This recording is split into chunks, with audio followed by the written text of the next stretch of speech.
IVF pregnancy is very precious.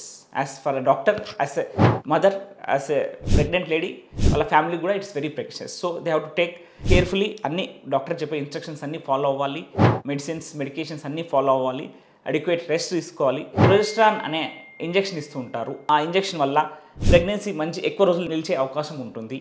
అలాగే సర్విక్స్కి ఒక కుట్టేస్తారు. Cervix అనే గర్భాశయ ముఖద్వారం చిన్నగా ఉన్న అది ట్విన్స్ ఉండి మల్టిపుల్ బేబీస్ ఉండి దాన్ని హోల్డ్ చేసేంత శక్తి లేనప్పుడు ఆ స్టిచ్ చేస్తుంటారు. అది కూడా వేసుకోవాల్సి ఉంటుంది, ముఖ్యంగా ట్విన్స్ ఉన్నప్పుడు. వాటితో పాటు diet, rest is very important. Strain అవ్వకుండా ఉండాలి, ఎందుకంటే it is precious. And advance ఏజ్లో ఉండే medical complications like diabetes, hypertension లాంటివి కూడా రెగ్యులర్ ట్రీట్ చేసుకోవాల్సి ఉంటుంది. దాంతోపాటు my suggestion as neonatologist, IVF pregnancy ఉన్నప్పుడు మీరు ముఖ్యంగా ICU సపోర్ట్ ఉన్న లెవెల్ 3 NICU అంటే వెంటిలేటర్, ఆక్సిజన్ అలాంటి సపోర్ట్ ఉన్న సెంటర్లోనే డెలివరీ చేసుకుంటే అది ఉత్తమం.